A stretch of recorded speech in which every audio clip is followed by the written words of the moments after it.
세계 제2차 대전에 있을 때 어떤 일이 있었냐면 영국 런던시에 막 폭격이 퍼부을 때에 할머니 한 분이 굉장히 잠을 잘 자는 거예요. 모두가 밤잠을 설치는 그때 말입니다. 그래서 물었습니다. 어떻게 해서 잠을 자게 됐습니까? 그랬더니 나는 매일 하나님께 기도한답니다. 그리고 하나님이 항상 지켜준다는 그 믿음 속에서 내가 잠자리에 듭니다. 이렇게 이야기하면서 하나님과 내가 둘 다 깨어 있을 필요가 없잖아요. 이러면서 잔다는 거예요. 평안은 그만큼 중요한 겁니다. 오늘 이사야 9장 6절을 보면 메시아에 대한 예언이 나오는데 그 메시아의 이름이 5가지가 나옵니다. 첫 번째는 기묘자다, 신비로우신 분 이런 뜻이고요. 또 하나는 모사라, 상담자 이런 뜻이죠. 그리고 전능하신 하나님이다. 이분은 하나님의 신성, 메시아의 신성을 이야기합니다. 영존하시는 아버지, 보호자라는 뜻이지요. 오늘은 마지막 5번째, 평강의 왕이시다 이렇게 말합니다. 그러면 메시아에 대해서 왜 평강의 왕이라고 했을까? 이것이 의문점이 되겠죠.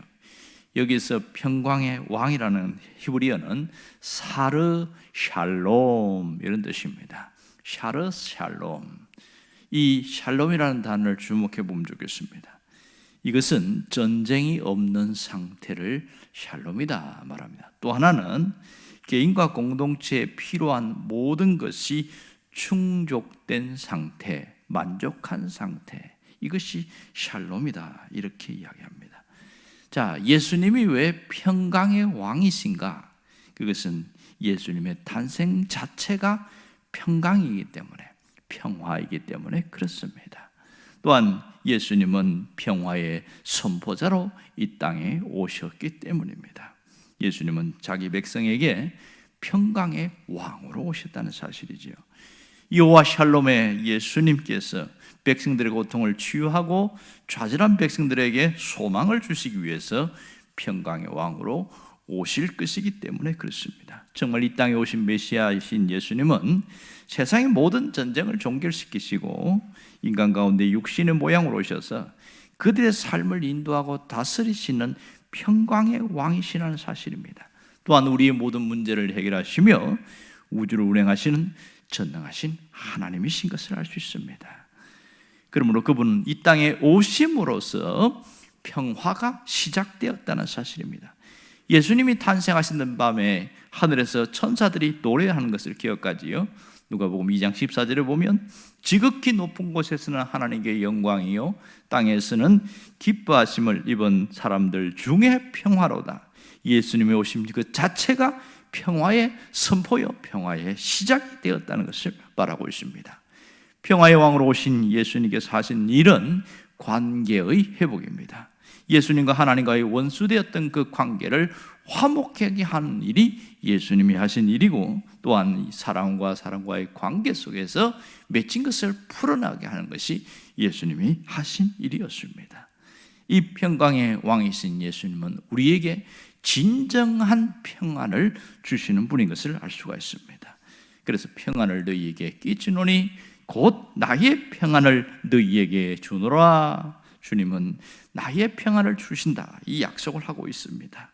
이 우리 주님이 주시는 평안은 세상의 평안과 확실히 비교가 있습니다. 세상의 평안은 비닐하우스처럼 바람을 막아주지만 거센 바람은 막아줄 수가 없습니다. 하지만 주님이 주시는 평안은 보호막이 굉장히 두껍다는 것을 알 수가 있습니다. 신자들이 이런 주님이 주시는 평안이 없으면 세상의 어려움을 이겨낼 재간이 없는 것이죠. 오늘 우리에게 주시는 신앙적 메시지는 무엇입니까? 우리가 무엇으로 평안한지 점검해 보라는 것이죠. 세상이 우리에게 주는 그런 평안, 성공이나 물질이나 인맥이나 재능 이런 것이 아니라 하늘에서 내려오는 진정한 평안을 내가 누리고 있는지를 점검해 보라는 겁니다. 세상이 주는 평안은 한계가 있지만 그리스도께서 주시는 평안은 계속해서 이어진다는 사실입니다. 하지만 우리는 주님을 믿는다고 하면서도 평안이 없이 살아가는 경우가 종종 있습니다. 문제가 생기고 어려움이 생기고 상황이 나빠지면 평안이 깨어지는 경우가 굉장히 많습니다. 어떤 분은 삶이 두렵다 이렇게 얘기를 합니다. 주님을 믿는다고 하면서도 여전히 염려하고 있고 근심에 사로잡혀 있고 두려움이 곳곳에 밀려오고 있다는 얘기를 합니다. 그래서 어떻게 두려움을 극복하냐 봤더니 사람을 찾아가고 자기가 다른 것을 뭔가 찾고 합니다. 그 자체는 나쁜 게 아니에요. 그러나 주님 없이 사람을 찾고 다른 것을 찾는 것이 문제가 된 것이죠. 이 세상에 진정한 평안이 없는 이유를 어떤 분은 세 가지로 설명하고 있습니다. 하나는 믿을 수 없기 때문에 평안하지 못하다 이런 얘기합니다. 사회나 국가나 사람이나 믿을 수만 있다면 마음이 편할 텐데 못 믿으니까 불안한 거예요. 두 번째는 미래를 알 수 없기 때문에 불안하다 이렇게 이야기합니다. 정말 그렇습니다. 내일을 우리가 알 수가 없지요. 미래를 알 수 없기 때문에 이게 어떻게 될지 몰라서 불안한 것이죠. 세 번째는 소유할 수 없어서 불안하다 이렇게 이야기합니다. 내가 소유하려고 애를 써서 그걸 잡았는데 잡는 동안 어느 순간에 또 내 손에서 다 빠져나가더라. 내가 계속 소유할 수 없기 때문에 불안하다 이런 얘기를 합니다. 여러분, 진정한 평안은 세상에 있는 것이 아니라 오직 주님에게서 온다는 사실을 놓치지 말아야 됩니다. 예수님은 평안의 선포자로 오셨습니다. 예수님만이 참 평안을 주십니다. 그래서 나의 평안을 너희에게 주노라, 이것을 깊이 생각해야 됩니다. 주님만이 우리에게 진정한 평안입니다. 이렇게 주님이 선포하셔도 누가 그 평안을 누릴 수 있느냐? 그것은 오직 믿음 있는 사람만이 누릴 수 있습니다. 아무리 주님이 약속을 해주셔도 믿음으로 받아들이고 믿음으로 붙드는 사람만이 진정한 평안을 누릴 수가 있는 게 되는 것입니다. 그러므로 믿음은 얼마나 중요한지 모릅니다. 진짜 믿음으로 붙든 사람은 모든 두려움과 불안과 근심이 썰물처럼 밀려간다는 것을 알게 되어집니다. 마태복음 28장 20절에 보면 주님이 이렇게 말합니다. 내가 세상 끝날까지 너희와 항상 함께 하시리라. 이 말씀이 주어졌지만 믿음이 없는 사람에게 그 말씀이 무슨 소용이 있겠어요? 믿음으로 받아들이는 사람만이 주님이 함께 하시는구나, 그것을 믿고 확신하고 살아가는 거죠. 그러니 그 모든 폭격 속에서도 평안하게 잠을 잤던 그 할머니처럼 그렇게 살 수 있는 거예요. 주님이 함께 하시니까 내가 편안히 잠을 잡니다. 이 점이 대단히 중요한 것이죠. 하지만 우리의 현실은 평안보다는 불안하고 요동치는 삶이 굉장히 많습니다. 왜 이렇게 불안하고 요동칠까? 어떤 분은 딱 이걸 얘기했어요. 세상에서 이 불안과 요동함이 있는 것은 탐심과 욕심 때문에 그렇다. 정말 그런 것 같아요. 내가 더 가지려는 욕심, 더 많이 누리려고 하는 탐심은 우리의 평안을 깨트리는 강력한 적입니다. 탐심이 있는 곳에, 욕심이 있는 곳에 결코 평안은 있을 수가 없는 것이죠. 예수님께도 이 탐심과 욕심을 불어넣으려고 마귀가 와서 시험한 거 기억하지요? 마귀가 와서 세 가지를 시험합니다. 부귀와 영화와 공명심을 심으려고 그렇게 시험을 했지만 예수님은 단호하게 거절했습니다. 예수님 마음속에 욕심과 탐심이 들어오지 않았습니다. 그래서 온전한 평화를 누릴 수가 있었습니다. 여러분, 이 탐심이 얼마나 무서운 거냐면 탐심이 들어오면 개인의 삶이 파탄나기 시작합니다. 삶이 완전히 엉클어져요. 관계가 깨어져요. 그래서 가정에 있는 분은 가정이 깨어지고 불화가 잦고 하는 이유는 바로 탐심 때문에 그렇습니다. 또 하나는 이러한 탐심과 욕심은 우리를 불행에 빠뜨린다는 사실입니다. 인생 자체가 불행에 사는 것은 바로 이것 때문에 그렇습니다. 그러므로 우리가 해야 할 일이 딱 한 가지가 있습니다. 그것은 그리스도의 평강이 우리를 주장하게 하는 일입니다. 그리스도의 평강, 골로새서 3장 15절을 보면 그리스도의 평강이 너희 마음을 주장하게 하라 이렇게 말합니다. 예수님의 평강이 우리를 주장하게 될 때에 우리는 진짜 평안을 누리고 있습니다. 그래서 예수님이 이 땅에 계실 때 요한복음 14장 27절에 뭐라고 그랬어요? 평안을 너희에게 끼치노니 곧 나의 평안을 너희에게 주노라.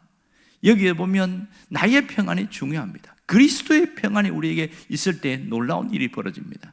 실제로 예수님이 부활하셨을 때에도 그런 일이 있었잖아요. 제자들은 예수님 부활한 걸 잘 몰랐어요. 그리고 알긴 하지만은 여전히 죽음에 대한 두려움이 있습니다. 군병들이 와서 잡아갈 것에 대한 두려움이 있을 때에 문을 꼭꼭 닫았을 때에 예수님이 들어오셨어요. 제일 먼저 한 말이 뭔지 아세요? 너희에게 평강이 있을지어다. 예수님의 탄생 자체가 평강이요, 예수님이 부활한 이후에 제자들에게 한 메시지도 평강이었습니다.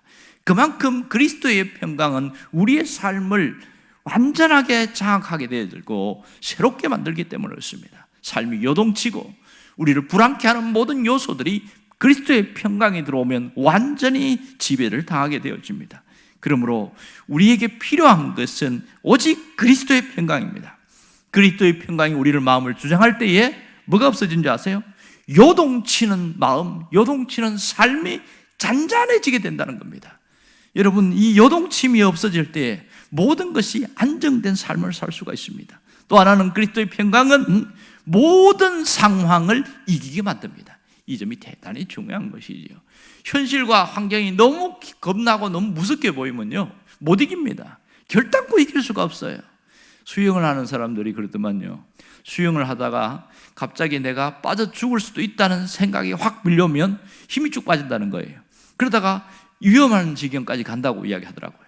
그런데요, 이것은 나는 반드시 건너갈 수 있다, 확신 있는 사람은요, 힘이 빠지고 힘이 드는데도 끝까지 간다는 거예요. 무엇이 바꿔놓습니까? 평강이에요. 우리에게는 그리스도의 평강이 올 때에 모든 상황을 이길 수 있는 강력한 힘이 생기는 겁니다. 삶을 이기는 것은 내 마음이 아니라 주님이 부어주시는 그리스도의 평강이라는 사실을 놓치지 말아야 됩니다. 그러므로 우리가 해야 할 사명이 뭡니까? 그리스도의 평강이 내 삶을, 내 마음을 주장하게 만드는 것, 평강으로 살아가는 것이 사명인 줄 안다면 이것이 선택이 아니라 사명이라고 생각하는 사람은 어떻게 하든지 그리스도의 평강으로 살아가려고 애를 쓸 겁니다. 놀라운 것은 이 그리스도의 평강이 우리에게 정복할 때, 우리를 장악할 때에 어떠한 근심도 걱정도 불안도 우리를 무너뜨릴 수 없다는 사실을 알아야 합니다. 그러므로 늘 기도할 것은 내 삶 속에 그리스도의 평강이 주장케 해 주시옵소서, 그리스도의 평강이 우리를 장악하게 해 주시옵소서. 그 기도가 있을 때에 주님께서 오늘 우리에게 동일하게 그 평강으로 우리를 이끌어 주실 것입니다. 주께서 심지가 굳은 자에게 평강에서 평강으로 이끌어 간다는 사실을 놓치지 않기를 주의 이름으로 축원합니다. 기도하겠습니다.